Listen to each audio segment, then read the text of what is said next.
Parallel plate capacitor के equations तो हम लोगों ने लिख लिए।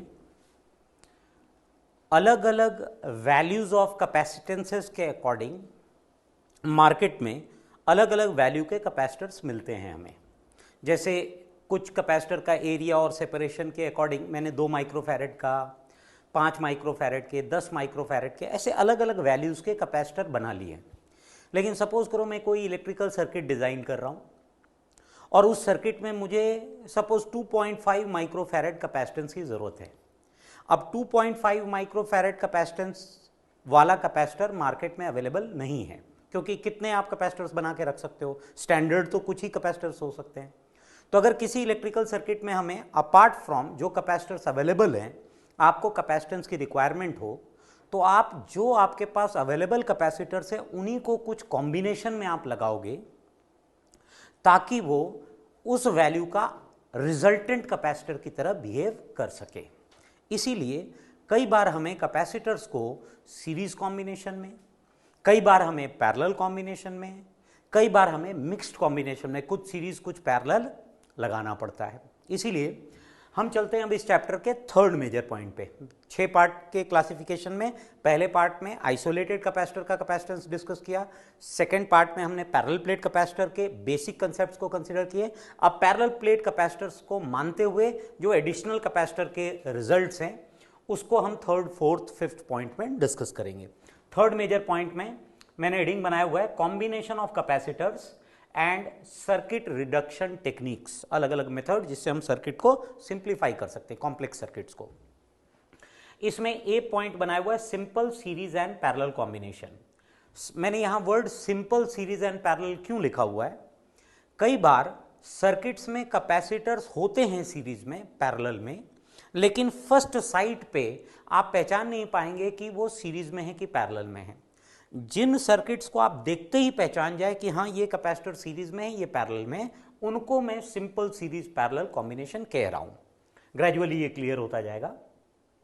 इसमें मैंने कुछ कंस्ट्रेंट्स लिखे हुए हैं, कुछ कंडीशंस लिखे हुए हैं, जिसमें सबसे पहले ये कहा गया कि टू इंक्रीज और decrease the value of capacitances they are combined together. ये मैं एक्सप्लेन कर ही चुका हूं कि आपको मान लेते हैं किसी सर्किट में ऐसे कैपेसिटेंस की जरूरत है जो आपके पास अवेलेबल नहीं है, तो उन जगहों पर हम यूज करते हैं ये सीरीज पैरेलल कॉम्बिनेशन।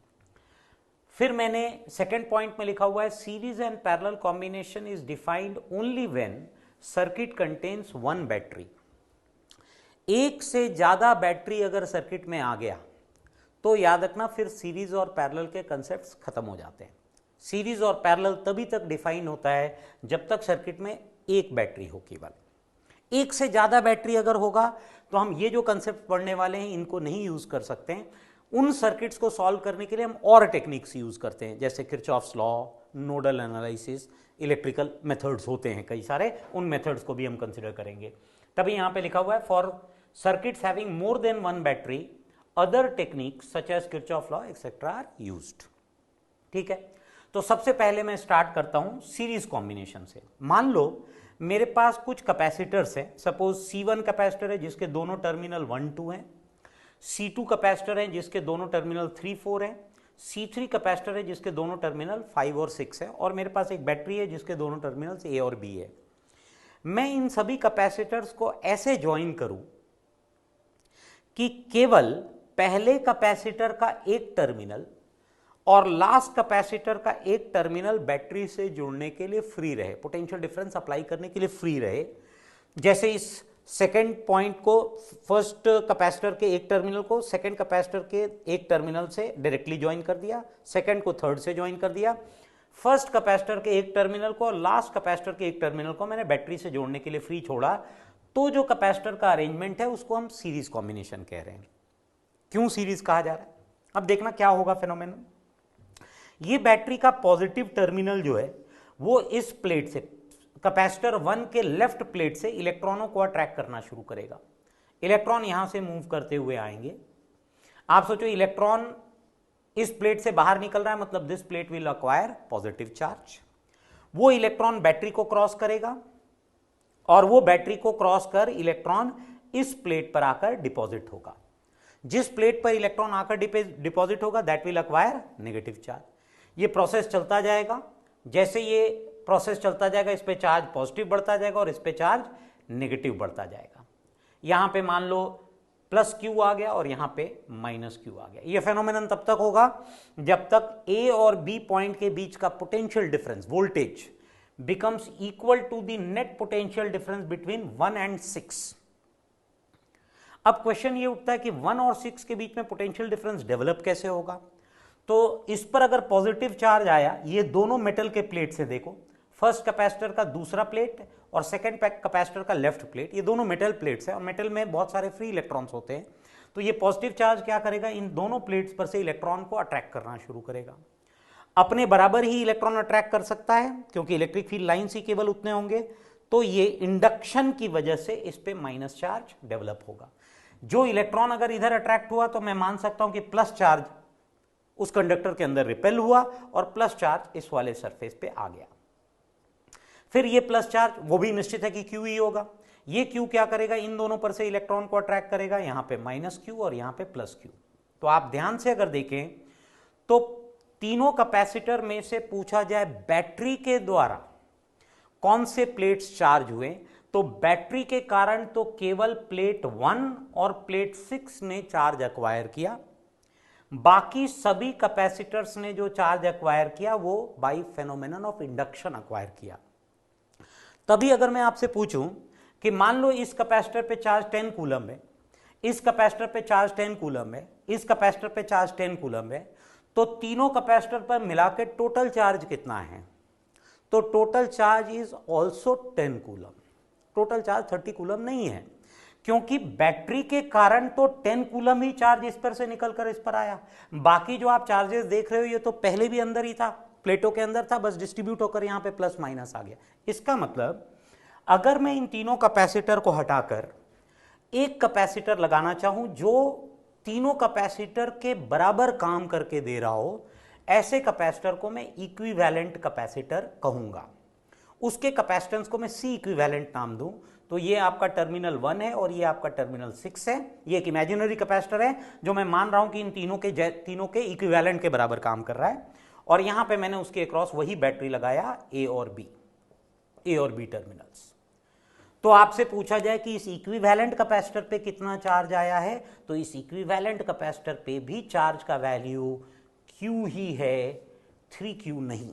यानी क्लियरली आप डिफाइन कैसे कर सकते हैं सीरीज कॉम्बिनेशन को, तो capacitors are in series combination, capacitors are in series combination when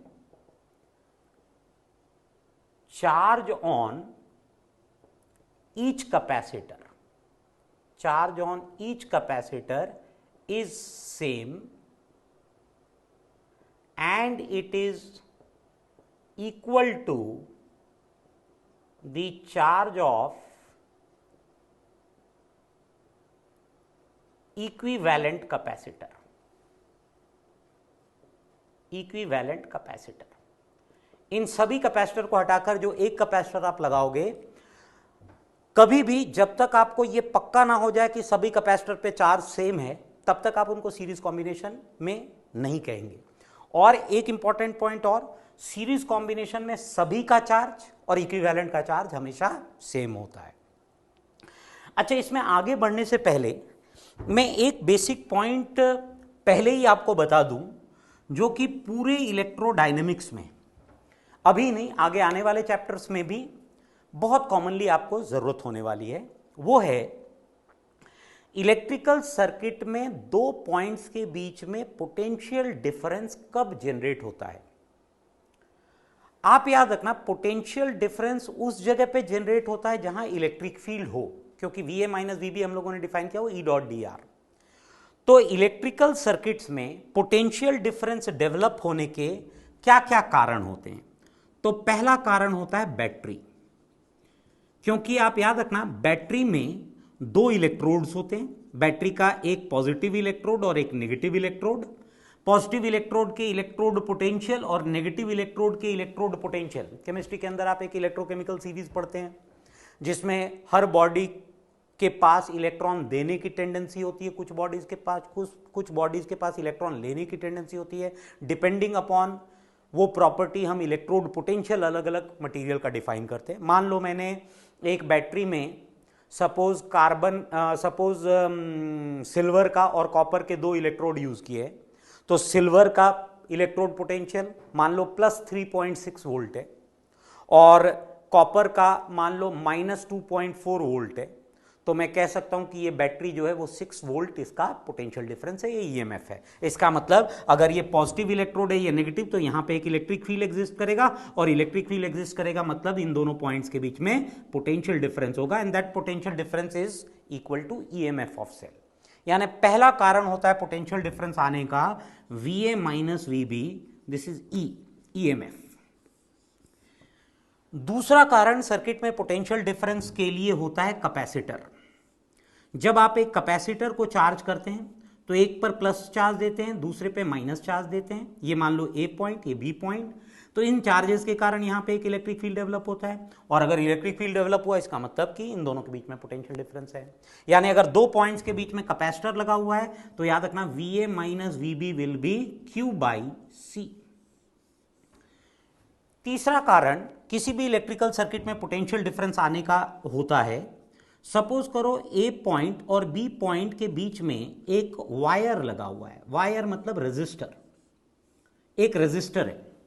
resistor में अगर आपको करंट फ्लो कराना है तो हमें मालूम है कि उसके अक्रॉस बैटरी लगाना पड़ता है। बैटरी लगाने का मतलब उसके अंदर एक इलेक्ट्रिक फील्ड डेवलप किया, और इलेक्ट्रिक फील्ड डेवलप किया इसका मतलब है कि वहां पे पोटेंशियल डिफरेंस होगा।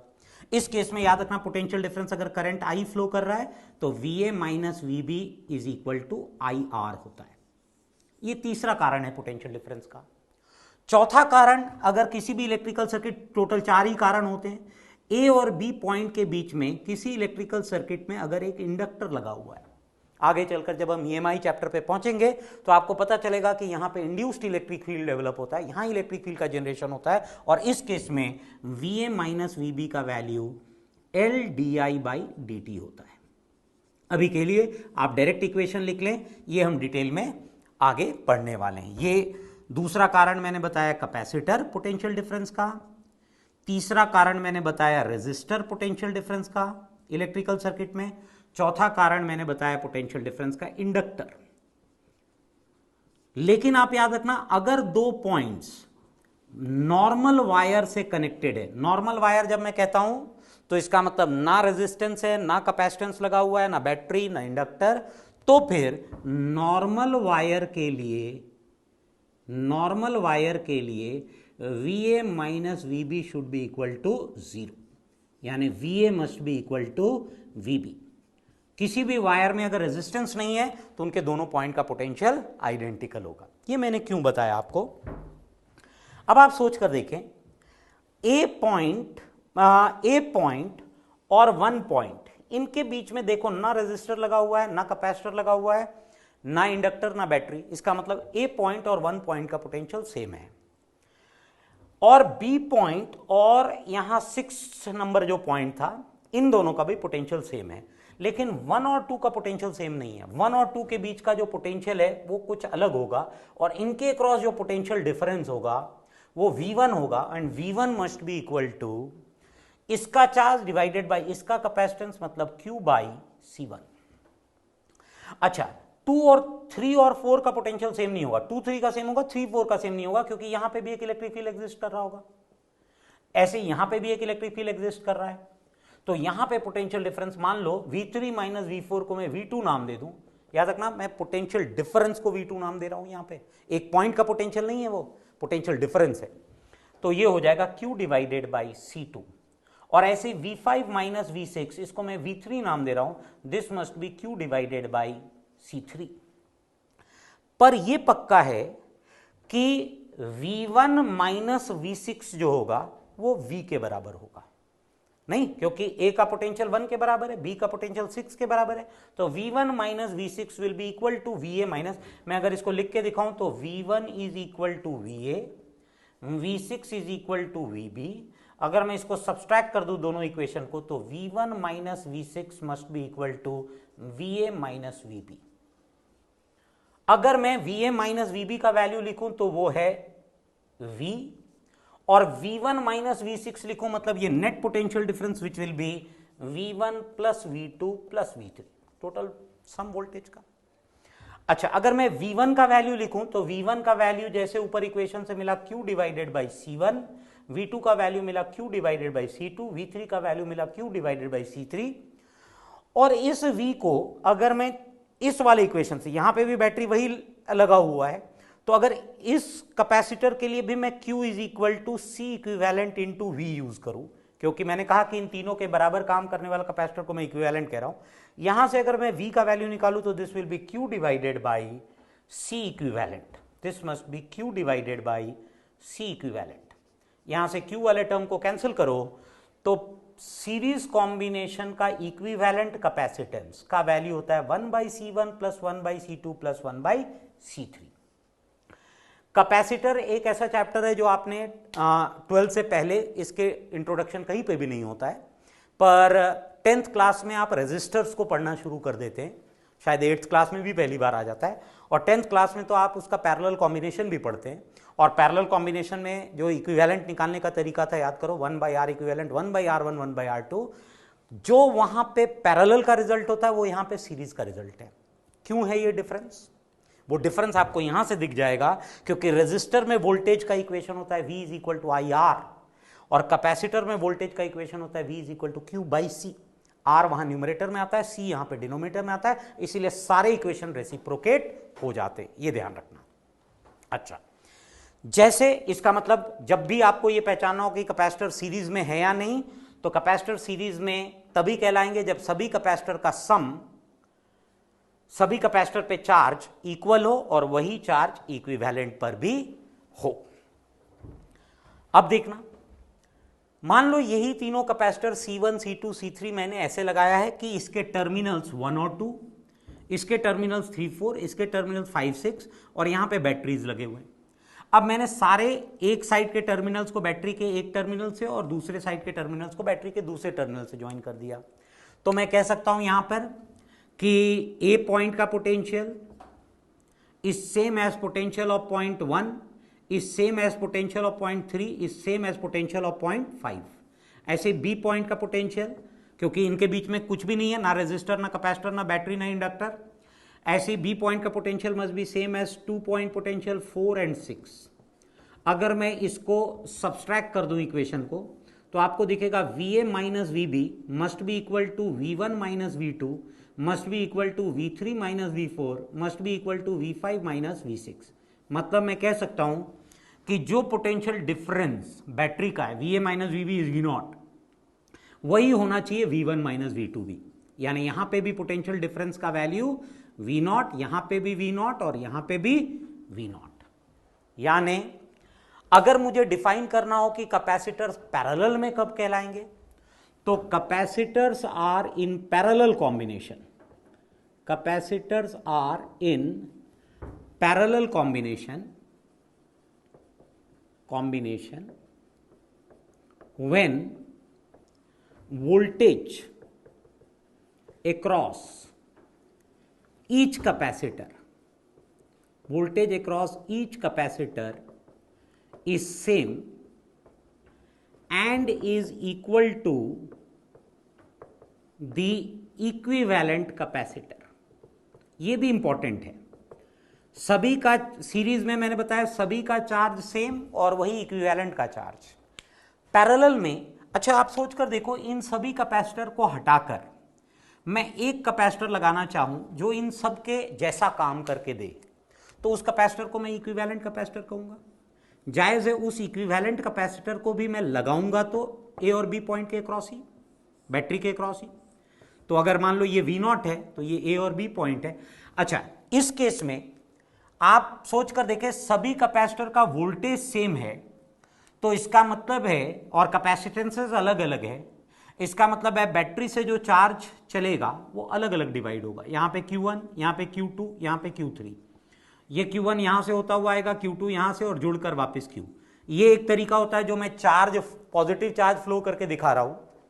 एक्चुअलिटी में याद रखना, इलेक्ट्रॉन्स अट्रैक्ट होते हैं, और कितना इलेक्ट्रॉन अट्रैक्ट होगा वो डिपेंड करेगा कि कैपेसिटी का वैल्यू कितना है, क्योंकि वोल्टेज तो सबके क्रॉस सेम रहना है।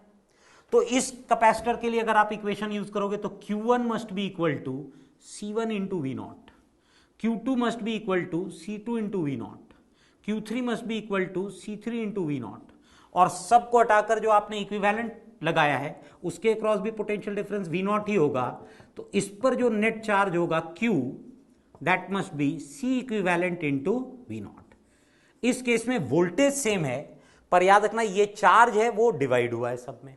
तो मैं कह सकता हूं कि इस केस में Q net must be equal to Q1 plus Q2 plus Q3, यानी सीरीज में voltage divides, charge remain same, parallel में charge remain voltage remain same, charge gets divided into each capacitors depending upon the value of capacitances. तो देखो Q1 को Q कैसे लिखोगे, C equivalent into V naught, Q1 लिखोगे C1 into V naught, C2 into V naught, C3 into V not.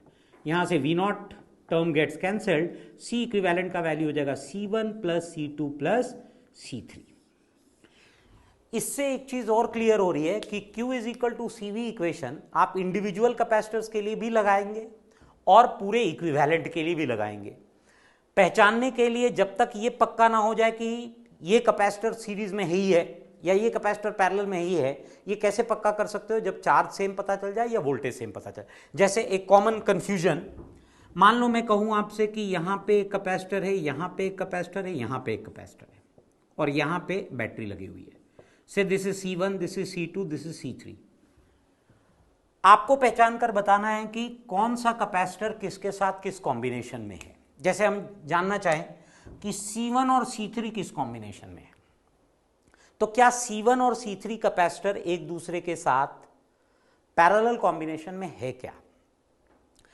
अगर ये C2 यहां पे नहीं होता तो C1 और C3 पैरेलल में था, लेकिन अगर यहां पे C2 कैपेसिटर लगा हुआ है तो इसका मतलब इस पॉइंट को अगर मैं 1 नाम दूं, इस पॉइंट को 2 नाम दूं, इस पॉइंट को 3, इस पॉइंट को 4, तो 2 और 4 का पोटेंशियल सेम है, लेकिन 1 और 3 का पोटेंशियल सेम नहीं है, क्योंकि इसके बीच में कैपेसिटर आ गया और कैपेसिटर आते ही पोटेंशियल डिफरेंस डेवलप हो जाएगा। और अगर 2 का पोटेंशियल 4 के बराबर है लेकिन 1 का पोटेंशियल 3 के बराबर नहीं है, तो V1 minus V2 is not same as V3 minus V4, hence both capacitors are not in parallel combination. हां, यह पक्का है कि C3 और C2 एक दूसरे के साथ सीरीज कॉम्बिनेशन में होंगे। क्यों? मान लो बैटरी से चार्ज Q चलता है, वो चार्ज यहां आके इस जंक्शन पे 2 पार्ट में डिवाइड होगा, क्योंकि जंक्शन पे चार्ज को बंटने के लिए रास्ता मिलेगा।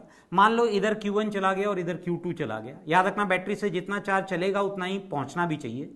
ये Q2 चार्ज इन दोनों कैपेसिटर से होता हुआ आएगा, Q1 यहां से होता हुआ आएगा और अल्टीमेटली चार्ज Q, यानी इन दोनों कैपेसिटर्स पे चार्ज सेम है, तो मैं कह सकता हूं ये दोनों सीरीज में। हां, इन दोनों का इक्विवेलेंट जो कैपेसिटर होगा वो C1 के साथ पैरेलल में होगा। इसीलिए मैं कह रहा था कि जब तक ये पक्का ना हो जाए कि कैपेसिटर्स पे चार्ज सेम है तब तक सीरीज मत कहना, जब तक ये पक्का ना हो जाए कि कैपेसिटर्स पे वोल्टेज सेम है तब तक पैरेलल नहीं कहना है। जब आइडेंटिकल हो, जब आइडिया हो जाए कि हाँ चार्ज इज आइडेंटिकल तो ही सीरीज, वोल्टेज इज आइडेंटिकल तो ही पैरेलल।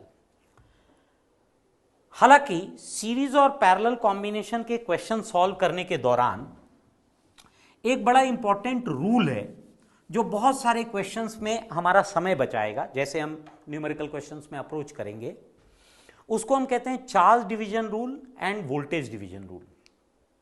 जायज है, अभी अभी हम लोगों ने पूरे डिस्कशन में देखा कि सीरीज कॉम्बिनेशन में वोल्टेज डिवाइड होता है जबकि पैरेलल कॉम्बिनेशन में चार्ज डिवाइड होता है।